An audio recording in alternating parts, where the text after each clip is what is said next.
in the lead as they come up towards the line. Just keep an eye on that on the top right-hand side of your picture. Tideway Scullers and Headington closing out the last quarter-final of the junior quads, and we're underway in race 305, our first quarter-final of the junior doubles, contested between Molesey on the Berkshire station and Shiplake College on the Buckinghamshire station. And there we go, Carol. The finish line for the Headington Tideway Scullers School contest. That was too close to call from my perspective. Well, I'm sorry for the doubles because I couldn't take my eyes off the Headington Tideway Scullers race there because it was just so fascinating, and I couldn't call that one. That's certainly one for the Finnish judges, but these girls have had a race. Very, very hard race for both crews, so whoever got through, many congratulations. Yeah, we'll just wait for some confirmed results. When we get those through, we will share them with you, but we're looking at race 305 now on the course. The junior doubles, it's Molesey Boat Club on the Berkshire station. And Shiplake College on the Buckinghamshire station. Of course, neither of these clubs, schools, crews need any introduction. Both pretty well established on the junior circuit. Of course, Molesey with Holly Dunford rowing in the under 23-8 this weekend in Shiplake College. I understand these girls were 5th in champ pairs at National Schools Regatta and have swapped one blade for two here at Henley Women's Regatta to see if they can match it with the best of the sculling cohort. Well, if they've swapped one blade for two, they're very competent rowers indeed, because it's very neat, very tidy double scull there. But it's Molesey leading the field, about a length in front of Shiplake now. Just sculling away very nicely indeed, keeping these lovely long strokes, just levering the boat past them and trying to get a bit of free water between themselves and Shiplake. Shiplake just settling themselves down and just trying to get back in touch with Molesey. Very nice double from Molesey there. Just, as I said, levering that boat past the puddles. Shiplake got a nice run in the boat. Just don't seem to have the oomph just at the front end just to keep themselves motoring. But it's Molesey leading Shiplake by, as you can see, about a length and a quarter there. As Tom has said earlier, these are beautiful rowing conditions here this morning, and these girls are having a lovely time on the course. Yeah, always good to see two doubles battling it out as they make their way down the course past the barrier and on towards the public enclosure, but Molesey have gone out hard and have tried to put this race to bed early so that they can enjoy the scull in the latter half of this quarter-final of the junior doubles, and it looks like they're going to have sort of complete control, exuding quality and exuding style. And they've got about 2.5 lengths on Shiplake College. Well, they've got the possibility of another two races today, so I'm sure they will want to get out far enough in front so they can take a bit of a relaxing finish to this race. Both these girls working very hard there. You can see it on their faces, the concentration. And it is lovely to watch. Just this precision, this sort of repetitive movements just together every stroke. Shiplake College doing very well there, and as Thomas said, it's now probably about 3 lengths they are adrift from the Molesey crew. Not making life any easier for themselves either, rowing in Molesey's wash now, coming over into the middle of the course. But I think, Carol, this is the classic hallmark of a crew who are just quite simply faster than the other crew, because every stroke they've taken just another inch out of Shiplake and Molesey, just accelerating away. And I'm sure enjoying what is an absolutely wonderful day here at the Henley Women's Regatta. If you are in the area and thinking, how best can I spend my Sunday morning afternoon before the hullabaloo of the working week kicks off again on Monday morning, come down to Henley, enjoy some of the finest female rowers in the world, and we would be delighted to have you on a beautiful Sunday morning, just seeing race 305 making its way down the course, Molesey Boat Club in complete control.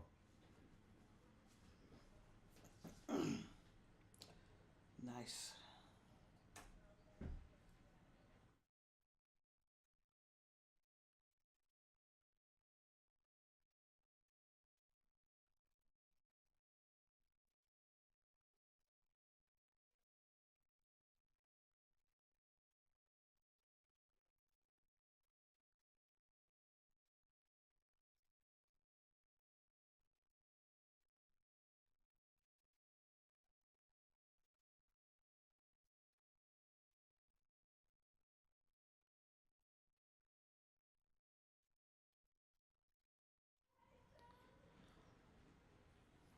So just see there,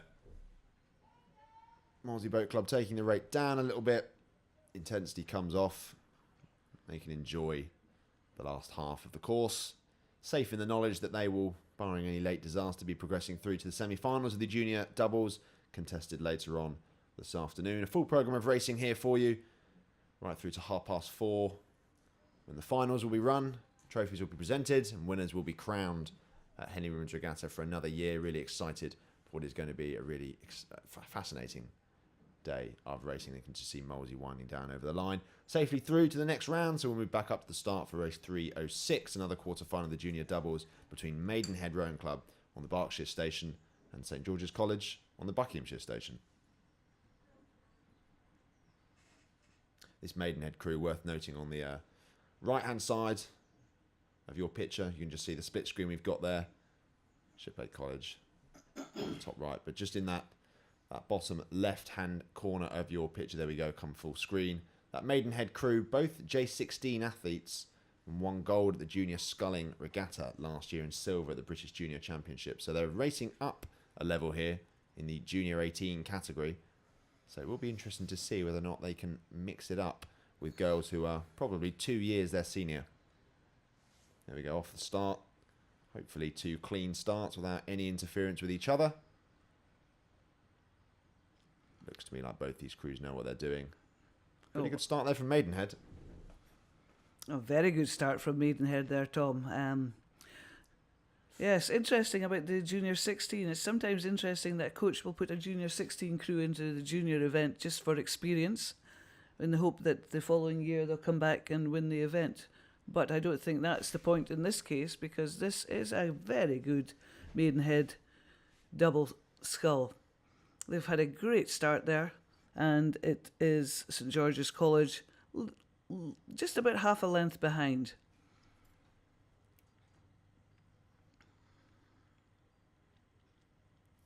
Sometimes it's just nice to take a moment just to actually watch these crews.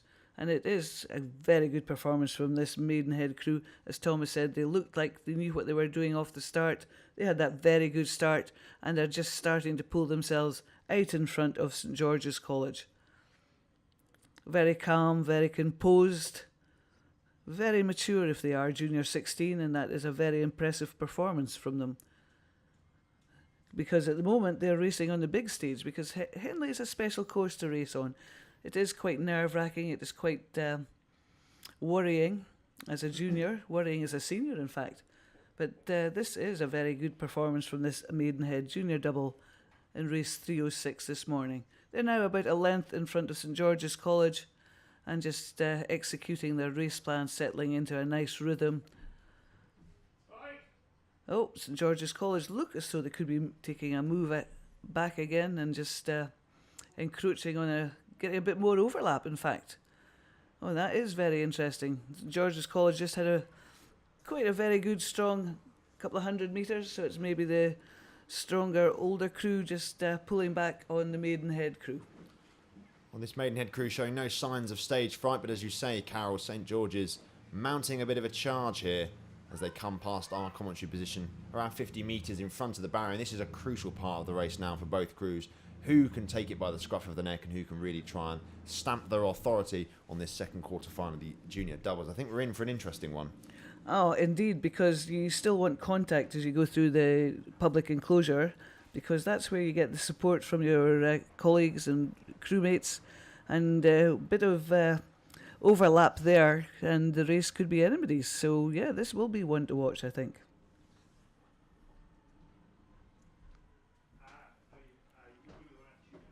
And sitting up here in our commentary position, you can hear the support from down the banks for both these crews, just roars of encouragement. And but it's still Maidenhead leading, rowing that double scull very nicely indeed.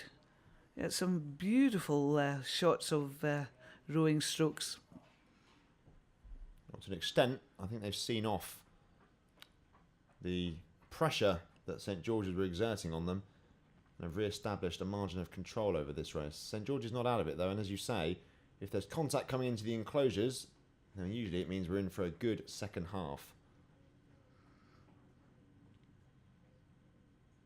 we saw in the last race between Tideway Scullers, or the race before that, Tideway Scullers and Headington battling it out to the line. We could well be in for something similar here.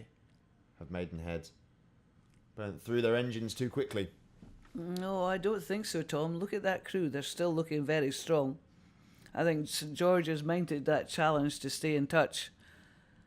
I don't know if St George's have got more in the tank to keep that pressure on the Maidenhead crew, but that Maidenhead crew looks very strong to me.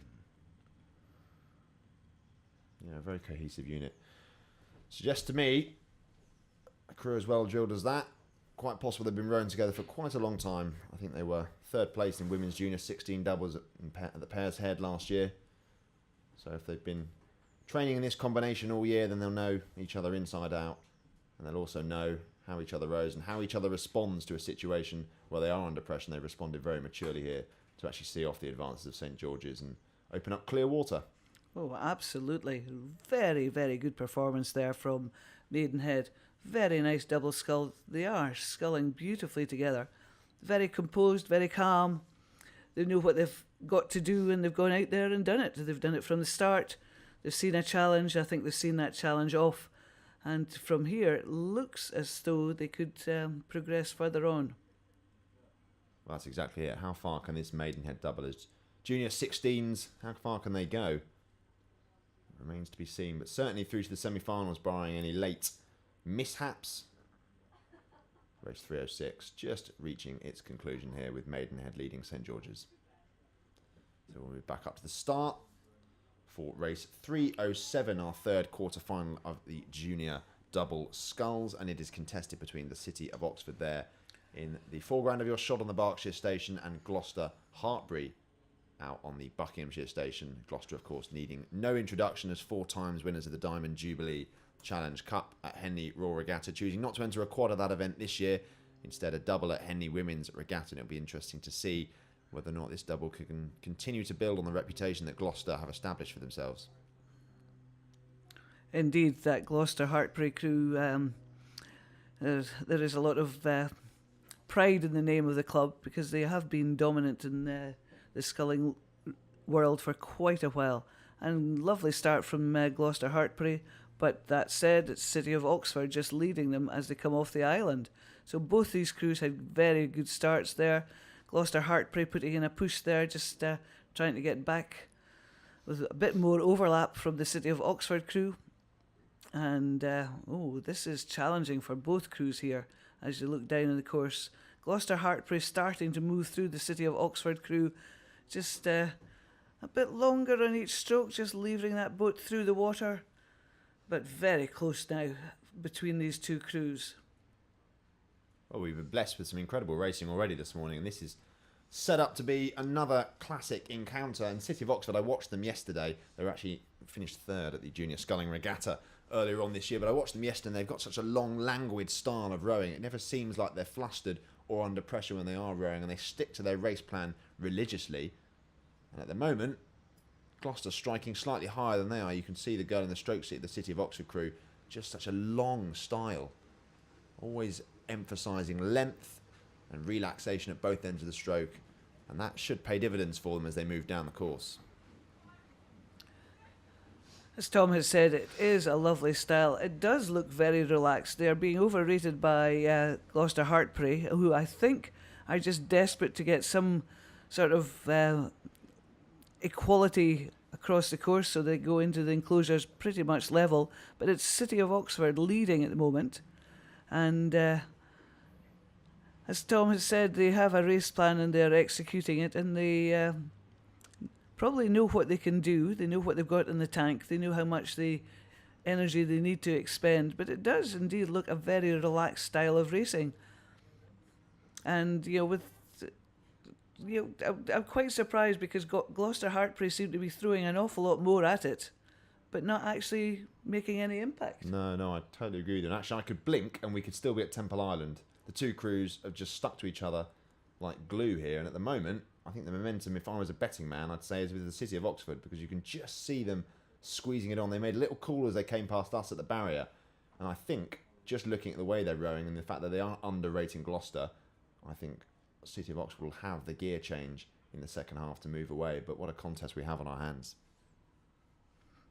Oh, absolutely. Isn't it a delight to watch these different styles, actually? It's quite a different style from City of Oxford there. It does look, as the word Tom said earlier describes it beautifully, languid, and it looks languid.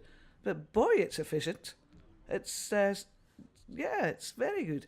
And still City of Oxford, and they've maintained that lead, and they're maintaining the lead. Gloucester Hartpury are overrating them, but not actually sort of moving any further up the boat.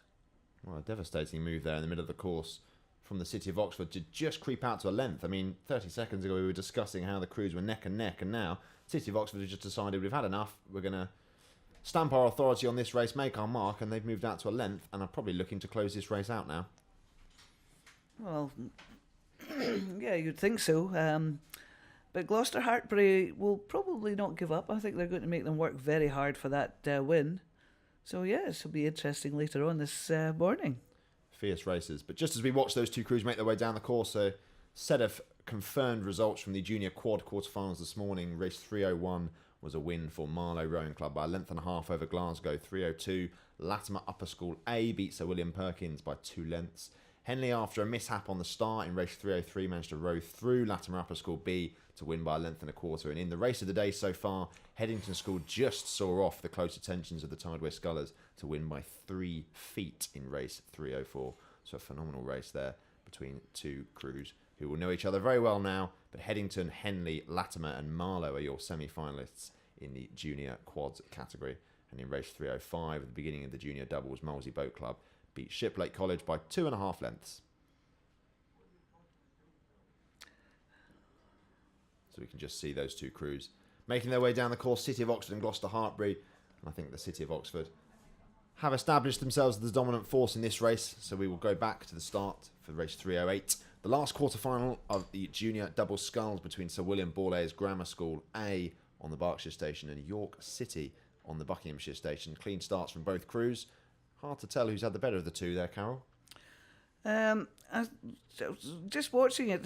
I was keeping an eye on City of Oxford. I'm sorry, I get distracted because I wanted to see how City of Oxford did at the end of the race, but I think they went through the line first with that lovely style and stroke very